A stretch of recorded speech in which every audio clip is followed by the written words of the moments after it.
100% live. Daniel Hibbard, welcome to On Loose Hello, Line. Paul. On Loose Lines live. How's sunny Shepparton going, mate? Pretty grim at the moment. Pretty grim. Yeah, I'm in isolation for 14 days. I actually turned out to be a little bit less than that, which is probably a positive for my, pardon the pun. Yeah, a little bit less than what I would have expected. So I actually, at this stage, touch wood, come out of my quarantine next Tuesday, which is actually a little bit less than I thought. But yeah, there's a lot of people around the area doing it really tough at the moment. Watching a lot of social media chatter, there's a lot of people that are really struggling to get the basics in terms of being actually able to get it. Not so much, food on the shelves and that sort of thing, but actually being able to physically go and get the stuff. It's really tricky for a lot of people around here at the moment. There's something like 20,000 people in isolation of some shape or form, and it's a tough time for the Golden Valley. Peter Doyle, thank you very much. Welcome back to you too. I love it, and that's what we want, people to get involved and fire their questions at us. We have a little run sheet, myself and Daniel, but not a big one. You're spot on about people doing it tough. This show is for that if people just want to have a chat, have a bit of fun about it as well. We've got a Bendigo meeting on tonight. That was a Shepparton meeting. They've got a few meetings that have been rescheduled as well. For people that perhaps aren't in Victoria, and the reason being there's not a positive at the Shepparton Harness Racing Club. It's actually that the Shepparton Harness Racing Club is a testing site for COVID for drive-through, and a pretty busy one to say the least. Yeah, because of all the space, and it's the same with the greyhounds. They've had to basically abandon all the greyhound racing there for the next little while as well. There's so much space where if people know where that car park is, there's a lot of area, float car park and all that sort of space there. So it's a perfect place to do it. They've just also set up one, or there's other ones up at the sports precinct in town, and also they've set one up here in Mooroopna as well, which my better half Susan's actually just gone and had a test herself. So there's plenty of those facilities around, and they're doing a power of work. And there's also the vaccination sites as well. So they're doing a busy trade at the moment to sort of try and get on top of this. And the numbers appear to be coming down, and the cause of the site of the infection seems to have been nutted out. So hopefully in the next couple of weeks we'll be back to some sort of normality and get right on top of this, because we don't want what's happened in Sydney to happen here and spread across Victoria. Definitely don't. And just for the people that aren't aware as well, Daniel, you work in the health department. You wear a few hats. Haven't got one of those nutrient hats on you yet, but that's okay. You can still get your Melbourne D's. How'd they go on the weekend, just quietly? Just sort of made me suffer through a half of football and then come good in the last quarter. And yeah, someone did record me getting a little bit excited there towards the end. So, but no, we're all set for it. It all starts again. We're all back 0-0 now. It doesn't count for anything. We've got the opportunity to go really well. So you're not 0-0. You get one chance. There is some teams that get no chance. So you definitely get one.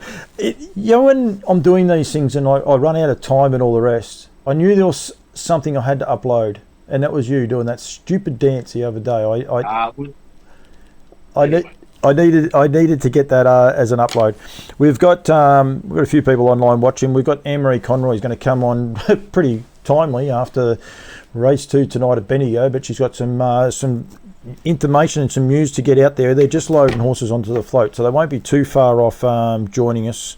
I did tell Mickey to get in touch with me. So, but please, anyone else wants to get involved. Very impressive win too, quake proof. But we'll talk to Anne-Marie in a little while with that. Well, they're off in the 2-year-old race there at Bendigo at the moment. So, just the field of 6, and one of the 2-year-olds that didn't go too bad at Cobram last week is out in front at the moment. So, 2 big gold for Ron Shepherd, and Taylor French is leading down the back straight. Very good. Well, you keep an eye on that. Don't let it forget, because the trots are going on, and they are on the trots.com website. Go to that and hit the media player, and there's a lot going on in that field. I know through a couple of conversations that there's things definitely changing and going forward. So there's plenty to see there. We don't want people turning off that. You can have us going in the background, and you can be watching the trots, and then when they're finished, you can come back to us. Who's going to win the 2-year-old, Daniel? Well, Subi Gold's in front. Maxie wants to play Damien Wilson on the outside, and now Mick Bellman's coming hard with District Attorney down the outside. And the Swamp Them late is going to win by about a length and a half, and beats home I'm a Charmer for Kenny Tippett. And I think it was a photo between Damien Wilson's horse Maxie Wants to Play, and I can't quite see the other one, which was Popcorn Friday for Ray Searby and Chris Alford. But good performance there for District Attorney for Ted Caruana, and Mick Bellman came from off the speed and did a good job to win. You did a good job, because I was going to look for the winning trainer, but I couldn't get that. If Michael Barbie is actually listening to us, Mick, any time you like would be handy, but that's okay. We can wait. Well, we can do that. We just wing things. I'll tell you what, the Charlton Harness Racing Club, we always try and promote them as best we can. You've got this week's tipster after Claire Payne. I suppose she joined our loyal crew of failures. Yeah, well, Stevie's gone. Stevie Black is the man in the gun tonight, and he's gone for race 6 at 8 o'clock at Bendigo number 1 Vanity Bay. For new trainer Shane Sanderson and Ryan taking a 5-point lift on it, Storm Barrier 1, so it comes in nicely, and it's actually a really good race, this one coming up at 8 o'clock. It's going to be worth watching. You've got Exciter, who has gone well previously. Stars of Courage for John Justice. All Shook Up's going superbly for Shane Eels on its first 2 back from a spell.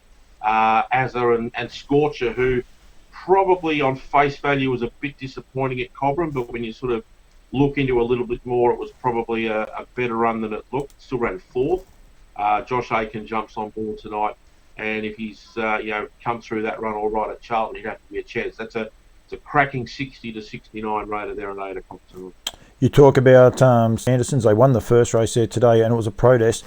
Long protest, 28 minutes. Well, that's a lie because it's back from the time. But yeah, 2 minutes to go before race number 2, and yeah, they managed to hold on to get the chocolates on that occasion. There, it was a short half head, so there must have been plenty in it. Lisa Miles coming second, so there was a bit going on there, that's for sure. And Clive Dol. To do with the sprint lane, I think it must have been getting a bit tied up on the sprint lane there. That was probably the issue that the stewards were having to work on there. And the Shepparton local Donna Castles run second to another of the Shepparton locals in Imperial Countess for the JD Contractors Trot in race number 3. So it's been a good little spread going across. I am hopefully going to be able to get Anne-Marie Conroy on there. But what else is there racing tonight for us at all, Daniel? The 7th race has probably been decimated a little bit by scratchings. There's 5 of them that have come out, and it's that grade of race where it's very, very even. There's not much that separates them, and a lot of the time it comes down to barrier draws. Certainly from a GB health point of view, Jeff Gledhill, who I see pretty much every day at work, been pretty happy with the way Fantasy Beach has been going, number 4 in that race, so he's probably a good chance. Comes into barrier 2 now because of the scratching, so he's probably going there tonight with a little bit of confidence. And the Trotters handicap the race after that. Only a small field, but it's going to be a really interesting and tactical race, particularly when you've got Christmas Babe off the front on its own. It gets a 10-metre head start on the rest of them. Shannon O'Sullivan driving and just likes to get out and lead, run. So the back markers are going to have their work cut out. But Sweet On You was absolutely amazing at Cobram last week. I think it broke 159 its last mile. Some of the times that we'll run at Cobram last week were unbelievable, but this trotter, she goes all right, and Josh did a great job there on Thursday, and if things play out as they should, he's going to be have her right in the firing line as well. But that's a nice race later on tonight as well. Right, mate. I've tried it. I'm doing something very different. We do have Anne-Marie Conroy firstly joining us and now in picture. Hello, Anne-Marie. How are you? G'day, Paul. I'm great, thanks. You should be great after taking out race number 1 tonight. Race 2, tonight. Yeah, thanks, Paul. You did a good job. He did do a good job. Does this mean Mick buys McDonald's? Well, Mick's gone in to get the McDonald's, so that's a good start. That's because it's you. It'll do Mick the world of good. We got you on for a few reasons, Anne-Marie. One of which is something that's very, very close to your heart, which we might actually start off on. We can talk about your runners and that a bit later on. But a GoFundMe page that's been set up for Tony Zera. Yeah, Paul. We found out that Tony was sick. Tony's got prostate cancer, and he's having an operation on the 2nd of September to cut out as much of that cancer as is possible, and then he'll be laid up for quite a while. He's not allowed to move around because he has so many internal stitches for at least 3 months, so he won't be able to work, and we're trying to help him out. Yeah, so you, yourself, Lyndall, a few other people just took the baton and said we're gonna have a GoFundMe page to try and help raise a bit of awareness and help for him. Yeah, that's right, Paul. Tony didn't ask for any help, but being Conroys, we've got big ears flapping, and we heard, and as I'm sure you can appreciate, Paul, this could happen to any one of us, and if you can't work and you haven't got that income and you've got horses to feed and things to do, it's very, very difficult. So, people have been so great at helping, and I just want to ask people if they can help, please do. And there's a few ways people can help. Obviously money, and there's been some nice donations already done. If there's a feed company out there, I've got the Barristock hat on, but I'm not going to shame them into it or anything else like that. But some feed companies maybe want to get behind and get involved. Animal welfare is another thing that we've got to look after for Tony as well. So someone might have some grass hay, excess grass hay, anything along those lines that they could spare would definitely be appreciated, wouldn't it? Absolutely, Paul. I asked Tony the other day, and he's got about 20 horses on the property, so. The horses need to be fed, and the bills keep coming. So whether you're sick or not, the bills keep coming. So if anybody can help, that would be great. Where do they go to locate this, Anne-Marie? Well, it's the GoFundMe page, but if people aren't comfortable with that, or they can't help in that way, you can give me cash at the races, or Glenn or Lyndall, and we'll pass it on to Tony. And Tony does still have a horse racing, so Tony's at the races as well. But we're happy to pass it on, and if people can't afford it, or they think they can help in other ways, that's great. Even a phone call.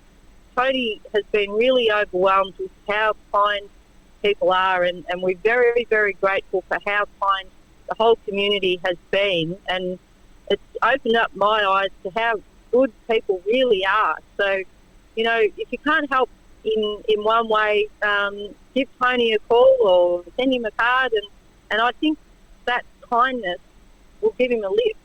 Yeah, that's actually very, very good. It is scary times, isn't it, Daniel, these sort of operations, especially with the COVID component too. Yeah, well, it is, and I mean that's the obviously what he's going through is going to be tough, and given that we're in this situation where COVID is prevalent, surgery at the best of times is risky. But Anne-Marie, I'm just wondering how much have you been able to raise so far through the GoFundMe page? We're up to 12,000 already, and I don't think it's even been a week. So when I told Tony the other day that we'd made a couple of thousand, Tony said, "I can't believe it. I just can't believe it." And neither can I. I've never had anything to do with a GoFundMe page before. But as I said, we're really grateful. People who don't even know Tony are donating, and everybody says he's a bloody good bloke and we should help.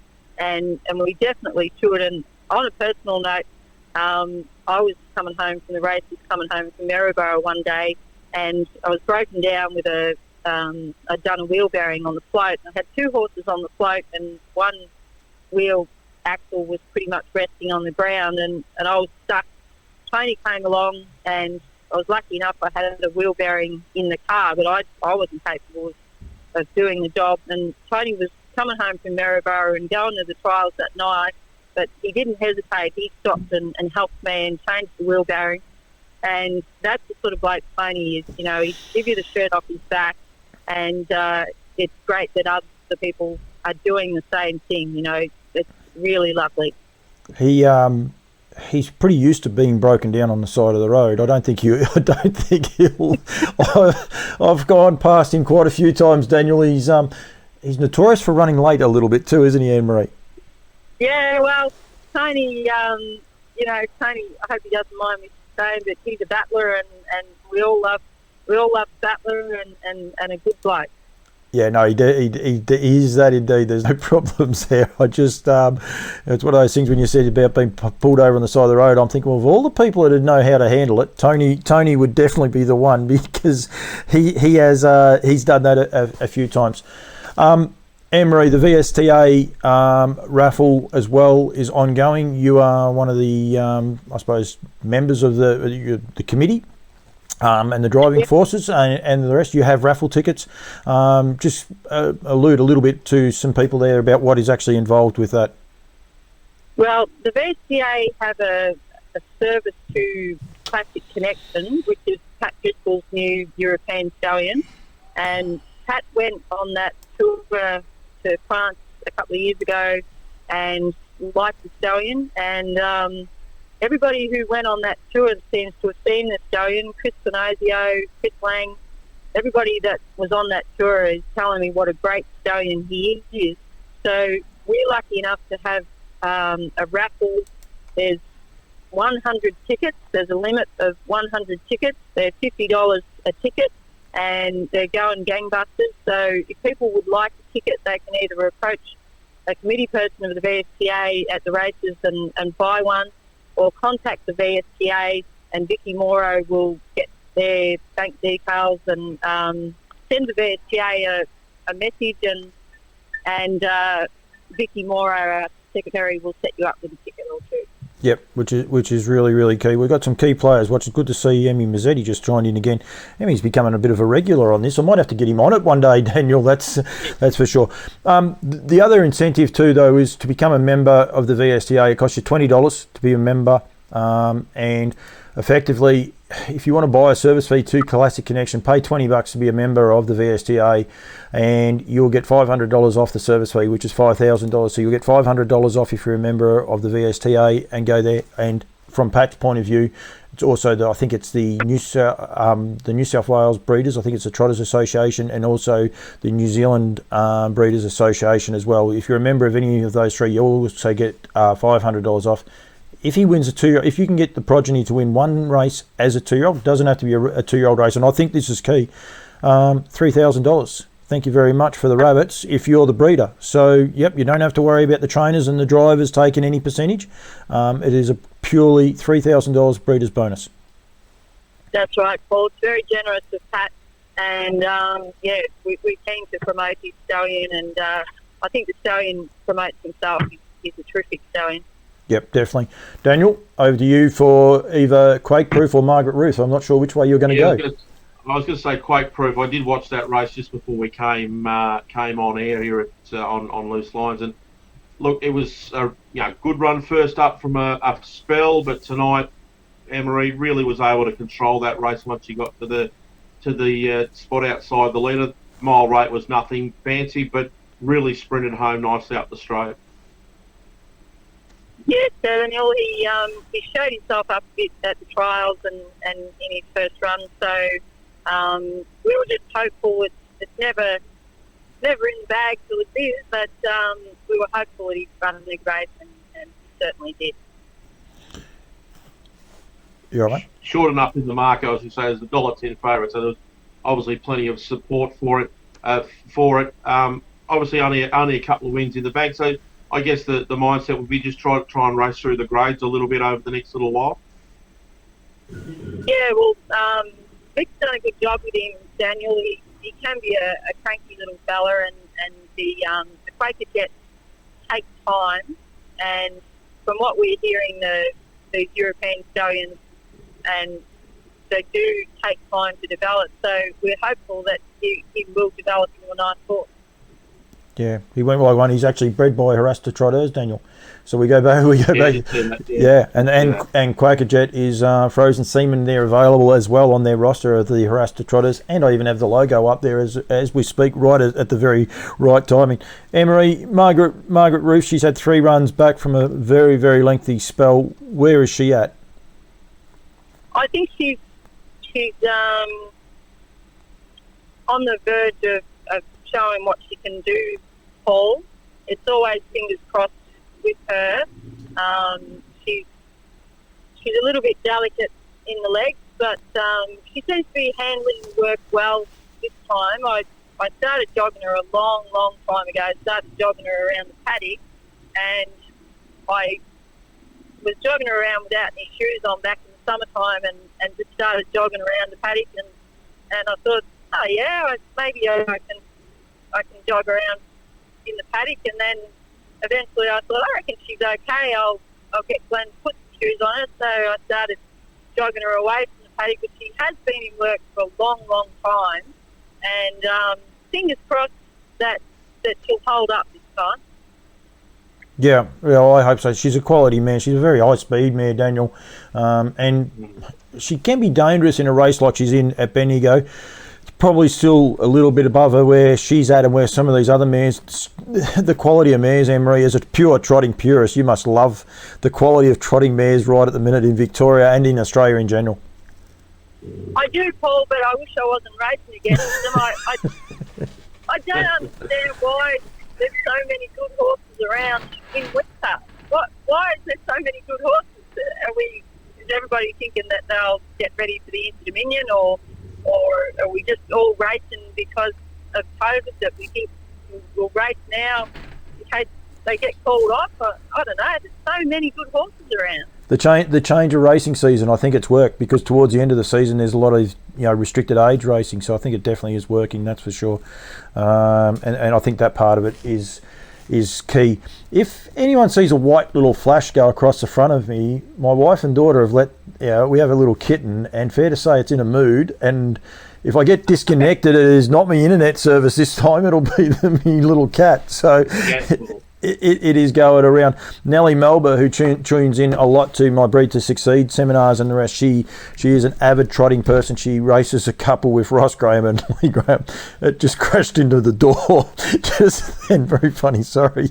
And she loves the trotters, and she's actually right there love the trotting mares. I think it's great. I absolutely love it. There was another one of Duncan McPherson's on Tuesday at Menangle, went 154 and 2, so I think it's great, the depth in the trotters. Anne-Marie, thank you very much. Anyone out there that may have had a question for Anne-Marie, you've just about missed the boat, but we can do that. We can ask questions as well, so you got out of that component of it pretty well. But thank you very much for joining us. You're actually the test dummy. I've tried a few things, Daniel will attest to this, and not all of them work, but thank you very much. This one has worked, and it's worked very well. So thanks for joining us, and don't forget the GoFundMe page for Tony Zero is the main reason for getting you on. Thanks very much, Paul. Absolute pleasure. And Peter Doyle has just chimed in right at the end. Love hearing Anne-Marie. A lot of people love hearing from you. You're very shy around the camera. You know Glenn Conroy, thank goodness, because I would be very nervous as to what might come out of your mouth. But you should be in front of the camera more often, Anne-Marie. Thank you very much for joining us. Thank you, Paul. And you make sure that Mick Barbie feeds you too. He's been driving long enough that he might have got all the food. So have a look at him there. Winners are grinners. Well done, Mickey. And thanks for joining us on Loose Lines, guys. Thanks a lot, Paul. Yeah, very good night tonight. Thanks, Paul. More KFC than novel. All right, guys. Thank you so much. Good night, Paul. See ya. I just got to work out how to shut this down, Daniel. I've done all these other. There we are. I've got it. I should have had that part highlighted. She's a gem. The Connery family are so giving with a lot of the stuff that they do, and I think it was terrific what they're able to do there with the Tony Zera. So go to the GoFundMe page for Tony Zera, or you don't have to. Just go and shake the man's hand and say good day, because by the sounds of things, he's probably doing it tough. And that's one thing that a lot of people, I think, are doing too, which we've got to be really careful of, Daniel. A lot of people are doing it tough right at the minute with the restrictions around, well, with COVID restrictions, but also like in your town, Shepparton, where it's even worse than restrictions. You know, there's complete lockdowns because it is so bad. So I think just being able to say good day and talk to people is always key as well. Yeah, I mean, I've found that over the last 4 days, like I've got the freedom of being out on a bit of acreage, so you're not stuck in the heart of town sort of thing, and got very limited ability to move, but I can go outside and sort of go for a stroll up the road or whatever, and just stay within a couple of no one's out here, so that's fine. I'm not getting in anyone's way or anything like that, but for people, particularly those who are in town, and it's a pretty pretty diverse culture in Shepparton. It's probably the most unique city in the state in terms of its multicultural facets. There'll be a lot of people that are doing it really tough, and it's just people need to be a bit kinder in these circumstances. But now that it sort of has struck into a country setting, we've been very lucky for over the last 18 months, but the situation did change pretty quickly. And for me, in working in health and working at the hospital here in Shepparton, the speed which they've worked to get on top of things here is quite remarkable. You can whinge and moan all you like about having to sit in an emergency waiting area for an hour or two.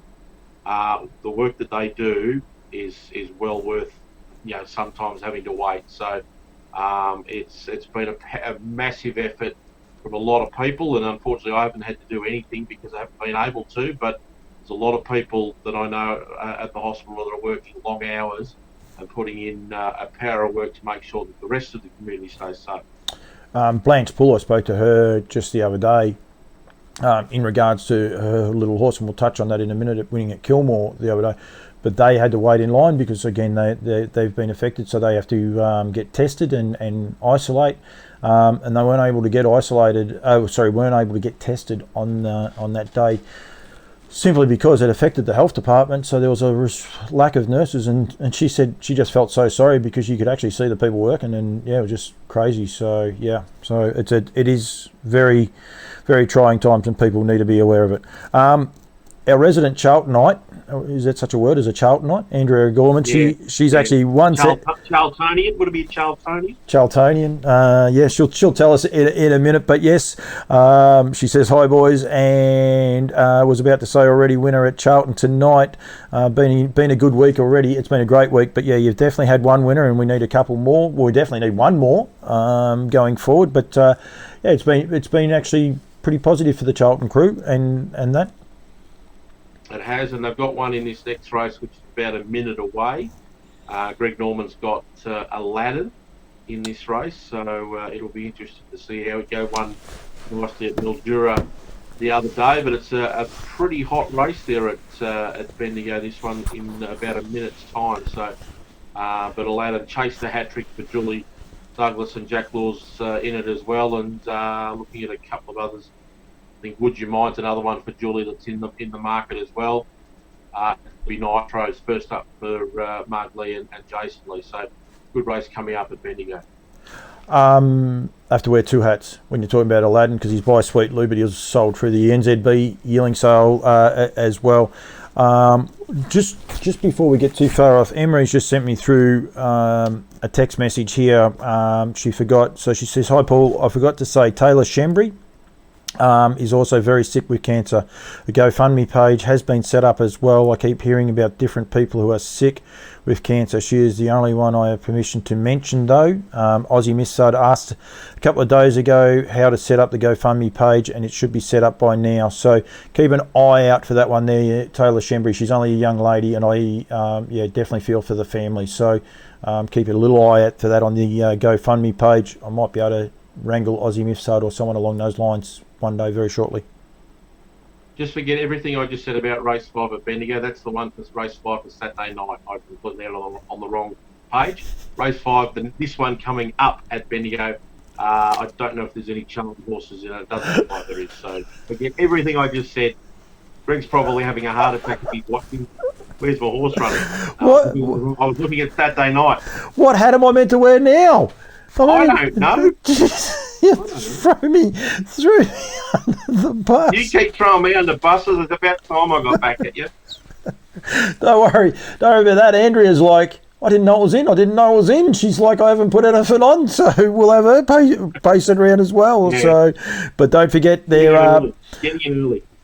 The race 6 number 1 tonight, Vanity Bay for Stevie Blacker. He is tipping Vanity Bay to win for the Sandersons, which is at 8 o'clock. And the way we're going, we're well and truly on air still for that. We have a little bit of ground to cover. We haven't covered too much of it at all at the minute. I have got one little thing. So our people over in New Zealand, we feel sorry for them. I got the NZB hat on, and I definitely feel sorry for them. They're in stage 4. So it's a bit trying over there. They can't even fast work horses. They're able to exercise them and I've got to preface this, if they're on a public track. So they're not allowed to go there and fast work them on their own tracks. It's no different to me here. I've got 41 acres. I've got my own track, so we're able to do whatever we like as long as we stay on our property. Over there, if you're on a public track like Bendigo, Shepparton, Echuca, those places, you are only allowed to light exercise them. That's the restrictions. And going forward, so they're in complete lockdown. So we really feel for those guys, and if there's any Kiwis out there watching this feed, please feel free to get involved. Nigel's generally online. I haven't seen him pop up yet as his name pop up, but that doesn't mean much. He can be just sitting there in the wings doing something. But our resident, I'm not sure what to call him. I don't even know where I've positioned this photo, Daniel, so it could come out anywhere, this photo right now. It might give people a horror film. There he is, smack in the middle of us. One Cam Bray, he's pinched me haircut. Fair to say, yeah. Fair to say it's getting a bit tough for the Kiwis. It's, the glasses really emphasise the hairdo. It's quite striking. If the glasses are so big, it sort of takes over the whole show. But it's a fair do. It is a fair do, that's for sure. I may have thrown a few rocks at his haircut a couple of times, and he may have taken it to heart. So yeah, but I do, in all seriousness, I think that's a lovely photo, Cam. You'll be wearing as many hats as me soon, but I do. You got to feel for the guys over there, because they are on a really hard lockdown, and unfortunately the figures aren't going the right way as well for them in Auckland. They're actually going the wrong way as well for them over there. So a little bit of worrying times. Yeah, it just seems to be the way. This Delta strain just seems to be a lot more potent than what we had going last year, and it's just spreading, and that seems very hard to control, and we've just got to try and get everyone as vaccinated as quickly as we can, and hope that stems the flow, I guess. I might take that photo down, because we're trying to be a G-rated show, and I think there'll be a lot of kids out there didn't realise that the Munsters were back on TV with our three bald heads, 1, 2, 3. It'd be Larry, Curly, and Mo. That is for sure. Peter Doyle's written there, what's it like to work with a non-professional? I think he's having a crack at you, I reckon, after that last little comment. Not sure. No, things happen. You can't. As soon as I looked, I've gone, oh, that's strange, and then I've gone, oh, that's Saturday. It's like, well, I fixed the error. I didn't compound the issue and ignore it. I accepted the fault and moving on. How are we going at the next at Bendigo? Have you watched it, or is it over? Or? They've just crossed the line. Lightning Jash has won it for Alex Ashwood, leading all of the way. Beats Changeover Girl for O'Donoghue Bartley, and Dealmakers run third. Yeah, so it was leaders back in 3 peaks, 2, 1 and 8 the numbers there at race 5 at Bendigo. As silly as it's going to sound, the local beat the locals because it's a Shepparton meeting, but effectively, Alex Ashwood is the local. And he's having a good run at the moment. He's had a double up there at Cobram last week and another winner there. So team he's got's going really well. Desiree Keating, nice of her to chime in with doing whatever you like on Campbell's runs. Track involves one-wheeled sulky tricks. I just had a little bit of fun with. I had a little bit of fun with it. We snapped an axle, obviously during the track work. But I was driving an unraced 2-year-old. He's a beautiful horse. He's got the right attitude, and I got this sinking. I actually thought my plastic pants were rubbing onto the wheel because I heard this buzzing noise, and I'm like, what is that? By the time I realised what it was, the wheel had spat out the back of me, and I was on to basically the undercarriage of the cart, and I turned around, I pulled him up, climbed out, unclipped him, walked him back. He was as good as gold. I thought, I better go and get the sulky and take the sulky back, hence the reason I did the little video, and just in case, because they've got to walk them back past it. Glad I did. They turned themselves inside out at the wheel, still sitting out on the track. It was just, it was an unbelievable. I was like, you can't be serious, you guys. But yeah, they definitely did, going from there.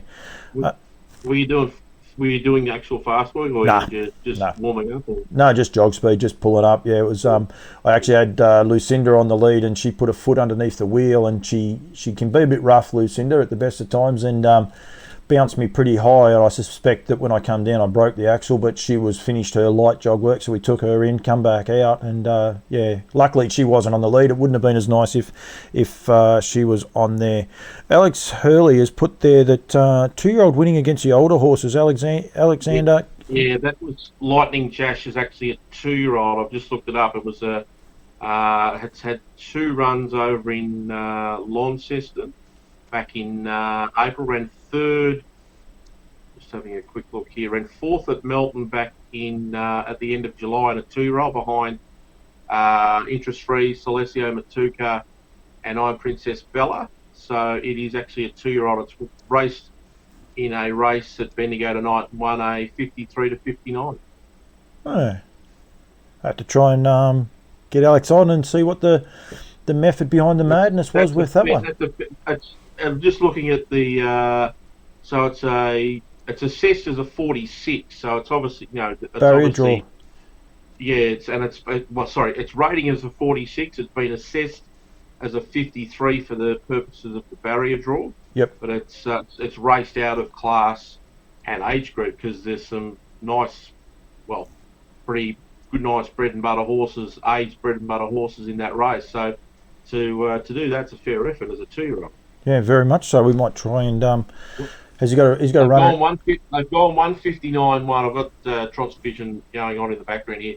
159.1 was the mile rate. They went 62.3 the first half, and they ran 56.3 the last half. So, and Changeover Girls no slouch. I think she won a Vic Bred. Vic Bred or Breeders' Crown. We were there working Trot Vision. Yeah. So it's not a bad effort.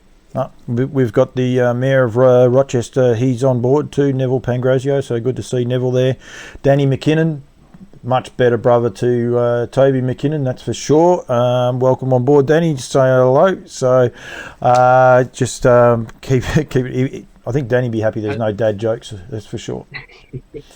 Speaking of 2-year-olds, and we had a really good 2-year-old race up there at Cobram last Thursday, which I got the call, and then you got the good oil. You got the good oil from me to get hold of Charlene to talk to her about He's Charlie's Angel. It was a cracking race up there last week. Just trying to bring up the result on my screen. I reckon it's going to be one of the best form races for the 2-year-old for 2-year-olds going forward. This guy was just world class performance. 54.3 the last half. I know they went 33 in the second quarter.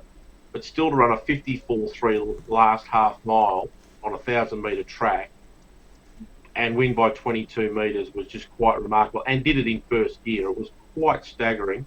But I think there were some nice horses behind it. Ideal Pace for Dave Brown went good.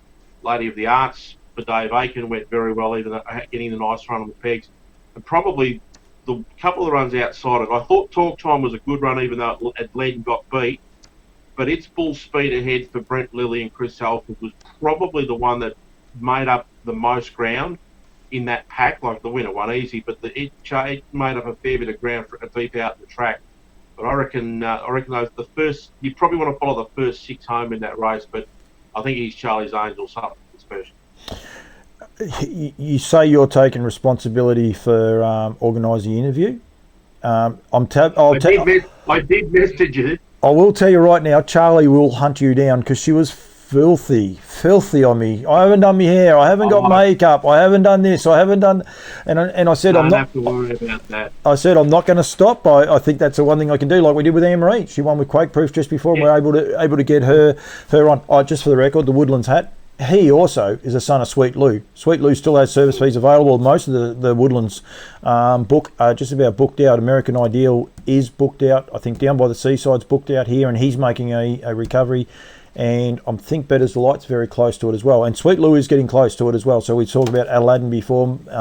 He's Charlie's Angel. There's quite a few of them going through there as well. We don't have to worry about getting Alex Ashwood on, because Alex Hurley has actually answered my question. Hard to find a race for 2-year-olds with 2 wins at the moment. Quite a few are maidens or 1 win only. So I would imagine with these better races coming up, he just wanted to give him a good run. So yeah. So thank you very much, Alex Hurley. You're doing a great job. We'll put her on the R&R board. She can be research and what's that? What is it? R&R? Don't know. R&D, research and development. That's the word. Well, why'd you let me come out with R&R? Come on, we've got to stick together, you and I. Oh, we're not having rest and relaxation now. Oh, that's what R&R. That's what R&R is. That's right. Yeah. Rightio. Take that one off. I'll put the beanie on for a while. I've got quite a few more hats. Don't worry. I can keep changing them. It's just something I don't mind doing to keep the sponsors. I'm just keeping this on for another month. Hopefully. Don't go the early crow. Don't go the early crow. I didn't say anything. I did a all trotting show during the week. I didn't do it during the week. I did it on Sunday with Duncan McPherson, Anton Galino, and Blanche Poole. I encourage anyone to get on board and actually have a listen to that about passionate trotting people. How good was the trot? Like, the meeting at Kilmore was a cracking meeting, and a bit like Bendigo's meeting coming up as well.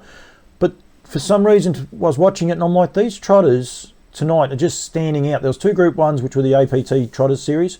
A lot of people say, restricted races, maybe shouldn't be Group 1 races or whatever. It doesn't matter. But just some of the runs there for the rest of the night.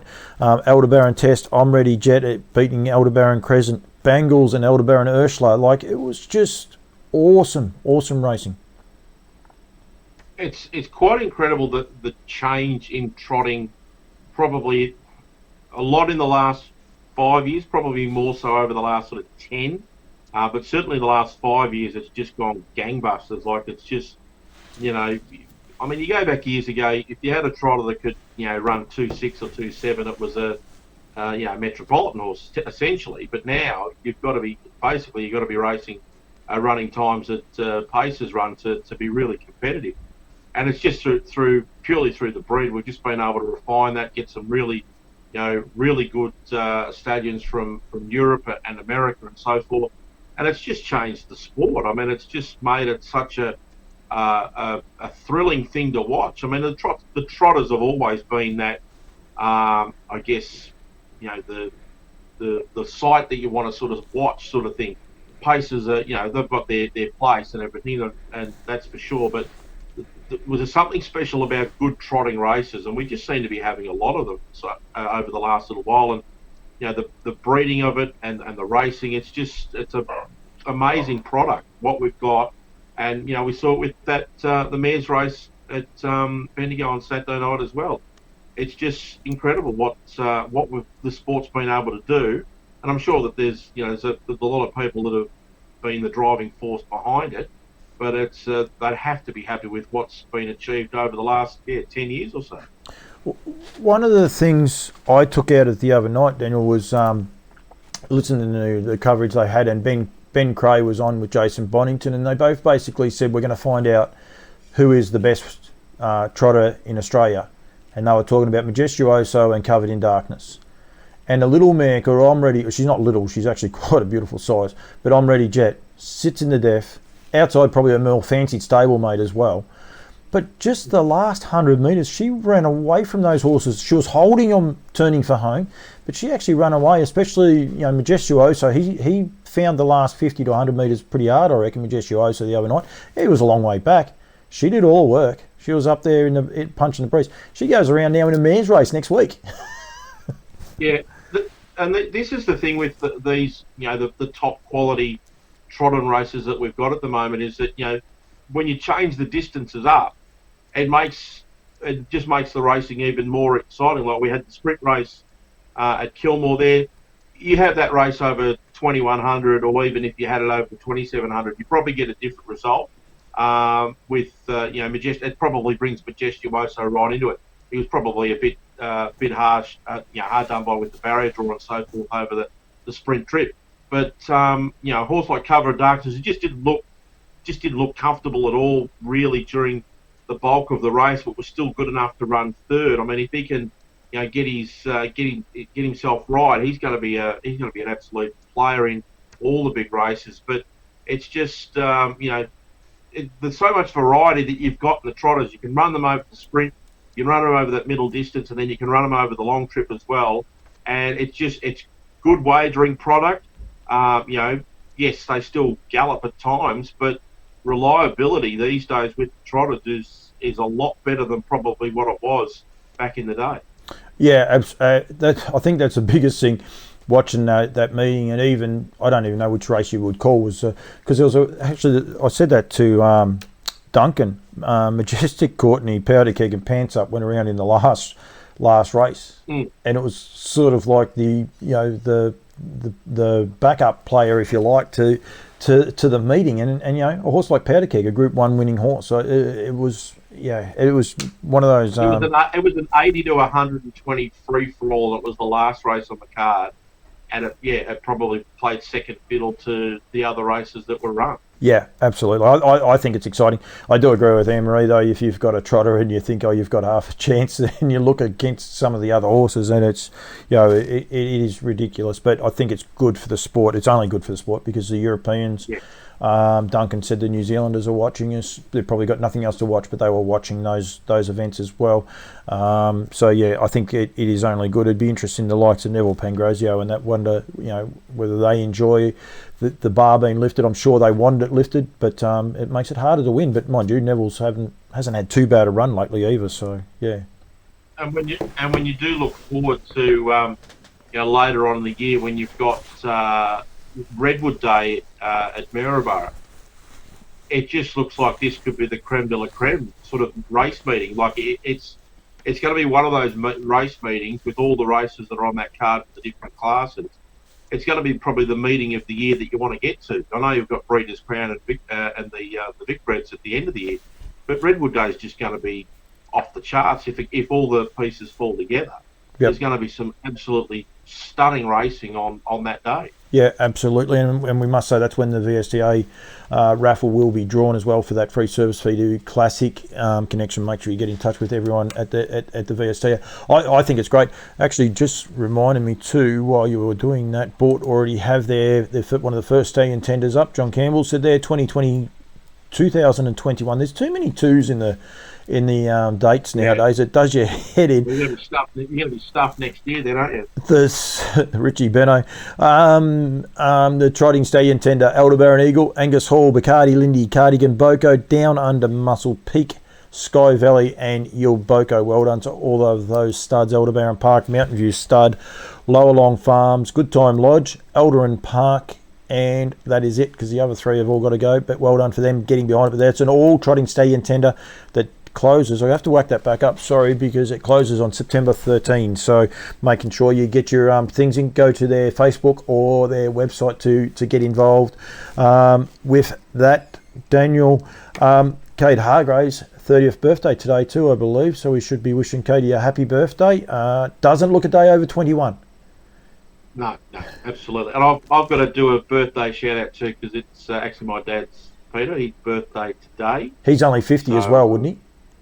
Touch more than that. But I'm not going to say how long. But happy birthday, Dad. I'll be on the phone to you after this. If we ever get off, who knows? Who knows when we get off? Please, if anyone's got any questions or anything they want to fire at us, don't hesitate. Joe Pace is online there too. Dave McFadden, welcome, Dave. He took his time tuning in. Dave, he liked all my posts, and he might have forgot where we were going. So, but anyway, welcome to everyone that is on there and is joining in. Big card at Bendigo Saturday night, Daniel, isn't it? Yeah, it is. Obviously, this card would normally be at Melton, but obviously with all of the goings on with coronavirus through that area at the moment and the deep clean that was taking place at Tabcorp Park, it's nice to have it in the country again, and Bendigo's been the beneficiary. But it is a ripping card. I'm just going through the first four races on the card are really strong, and then you get into the heart of the meeting. You've got the something about Maori Trotters free for all. This was another one for the mares. It's a cracking field. I don't think there's too many that we're missing. Probably the only one there is Pink Galars. Probably is one of the few that's not in the race. But it's a cracking field. The VHRC Caduceus Victoria Size Classic, $40,000 3-year-old race. This is a race and a half. It is. So many different form lines. It's really going to be really hard to line it all up. Barrier draws. This is a cracking 3-year-old race. If this is the entree of what we've got to look forward to with the Vic Bred at the end of the year for our 3-year-olds, Lord help us when the final's on, because it's going to be a really good race there on Saturday, and I can't wait for that one. That's at 8:35 on Saturday. The final of the Vic Bred Championship, the Alabama Vic Bred Championship for the 70 to 79 Raiders. Another really good race. The heats were at Shep last week. And look, those three races, and even the free-for-all, there's only 6 in the free-for-all, but Out to Play steps back out the track. Drawn Barrier 2, Boots Electric's back from the spell. Perfect Strides back from the spell. Triple Eight's been in super form as well of late.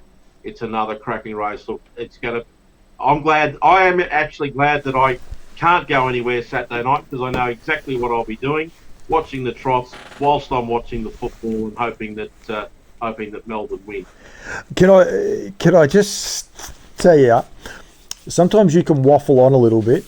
Neville Pangrazio, Neville Pangrazio. What do you expect? Neville Pangrazio, you can say thank you, Daniel, because I've just been having a text message conversation with him, and he does agree with how strong the mares are.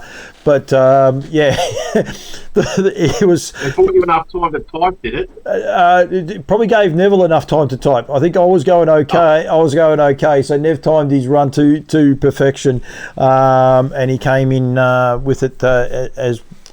At the right time. I've also got Louise Toolman. So Harassed Trotters have got a couple of ideas. I would say watch this space as far as the going forward with Harassed Trotters. If Louise is listening, I absolutely love her ideas. So got a fair bit of correspondence. Some people don't want to come on and go live, but that's okay. We'll get there. We'll get there, Daniel. What else did you have for me, mate? We've got 7 minutes. So actually, before you go too far, what price is Vanity Bay? Can I throw you under the bus for that? That's all right. I have got it here on the screen. It is $5.80 on the tote, $5.50 fixed. So it's in the market. The favourite on the fixed odds is Brevity, which is a bit of a surprise for me. $3.60 for Cody Cross and David Aiken. Scorchers at $4.20 for Pete Romero and Josh Aiken, drawn outside the second row. All shook up for Shane Eels and Chris Alford at $4.20. Vanity Bay at $5.50. The rest of them are at double figures. Pretty open market. Interesting how that's going to play out. But so far, bit of a nice little price there for Vanity Bay. Yep. Well, hopefully we will hold on to that. I actually read Neville's text message wrong.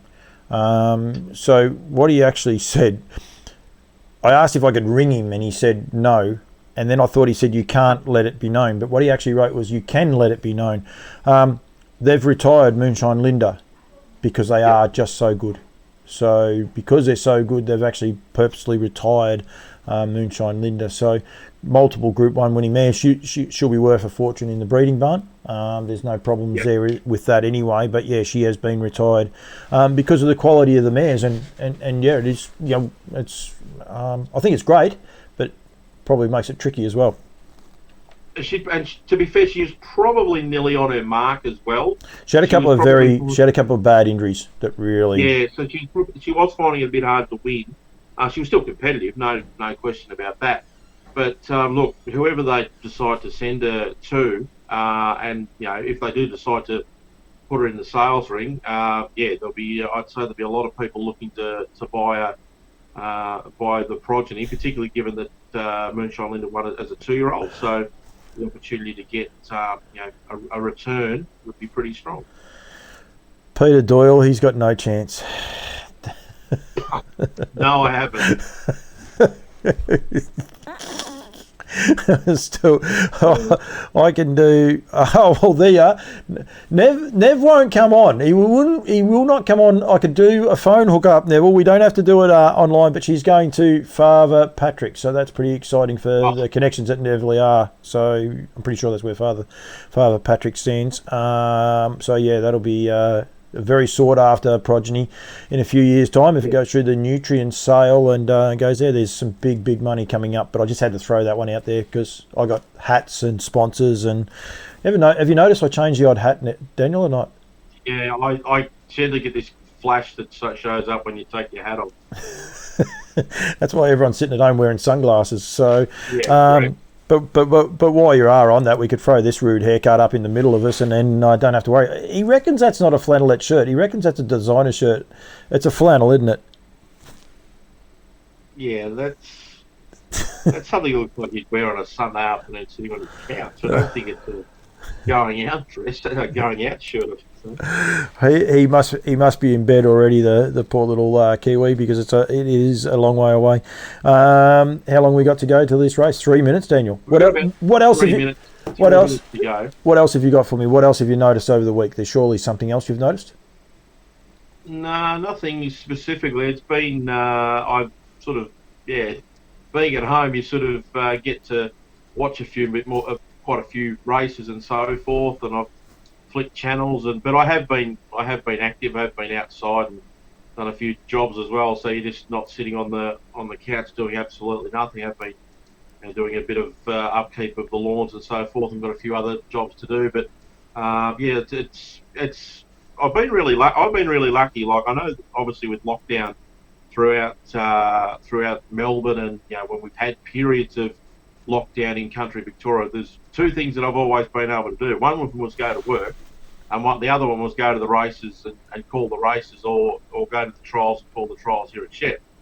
And now I can't do any of them, so it is a little bit of it's a little bit hard to sort of get motivated. I should be actually at Bendigo tonight. There's a greyhound meeting there tonight, which I was actually rostered on to do, and also call the meeting there on Saturday night. So it was quite interesting that there was, with all the shifting of meetings and so forth, that on Wednesday and Saturday, both harness and greyhounds would be on at Lord's Raceway there at the same time. So quite a unique situation, but I had to forego those two meetings, and I've given up another one next week as well. So it's certainly different not being able to have that freedom, I guess, to be able to go and do those jobs when you've got to stay home and keep away from everyone.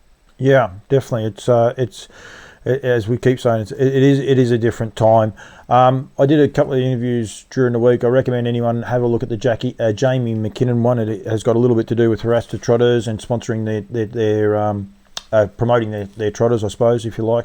But also pretty honest appraisal of where they're at with Auckland and their debt. $90 million was their debt, but they believe they'll be trading back as normal within 2. So I think well done to them. They're a very forward thinking club. They're prepared to have a crack. But that floored me, I must say, when he said that. And they've got a few other developments going on, so it's different over there in New Zealand. There's a push for people they want them to sell it. Other people are saying keep it and all the rest. I've been there. I just love the history of the place.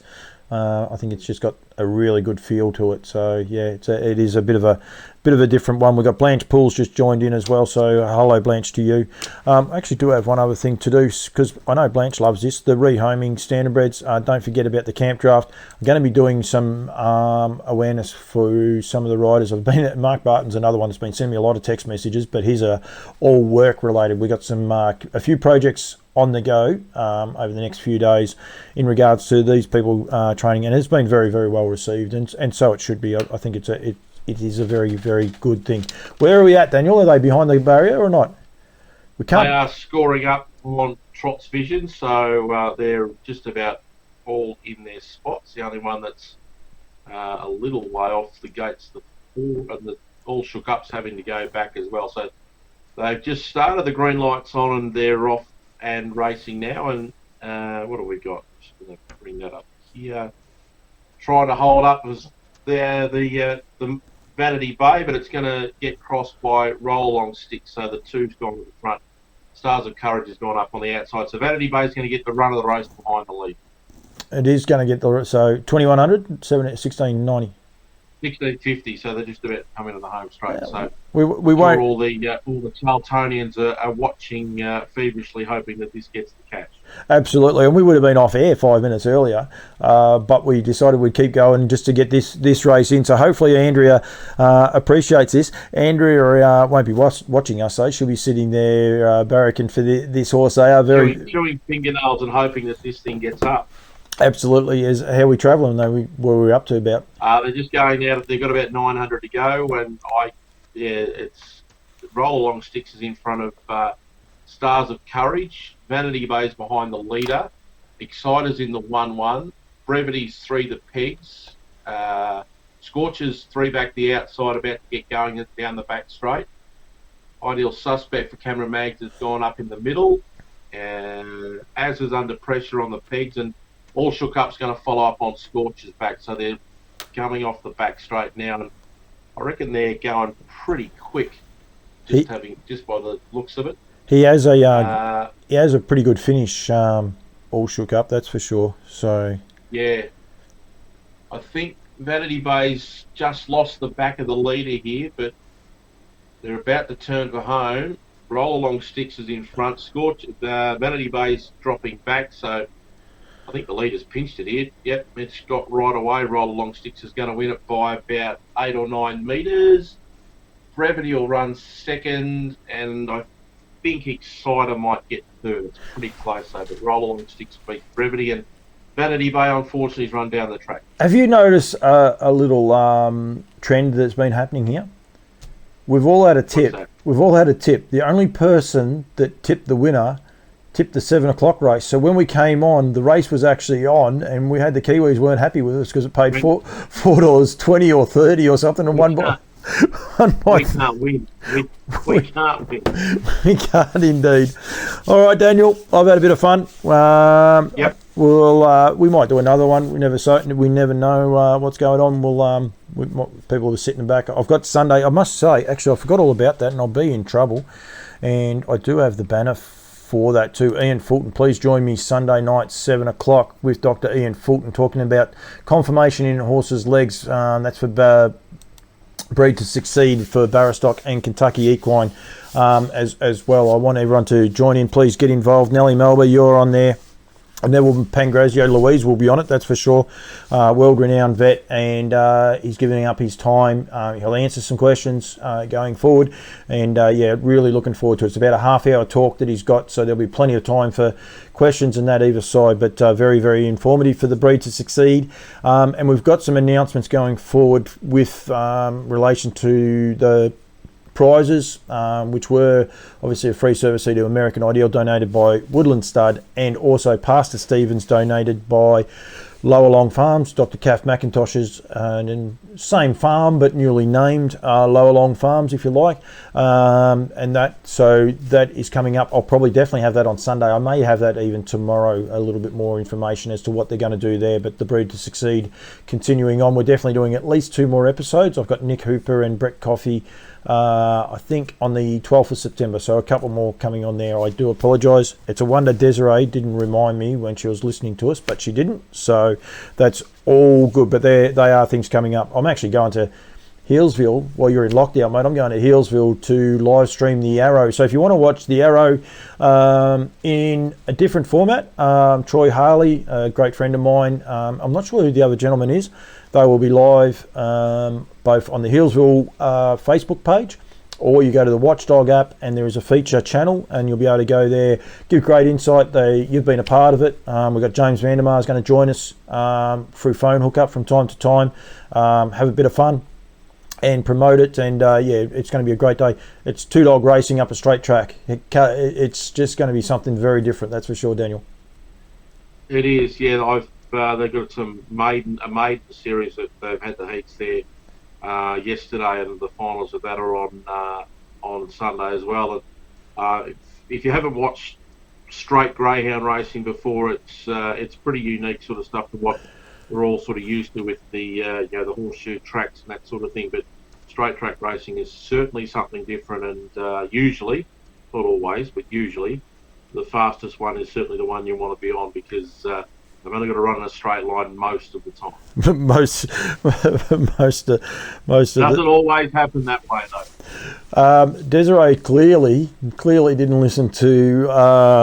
I've had Peter Doyle's message there before about you keeping me on the straight line.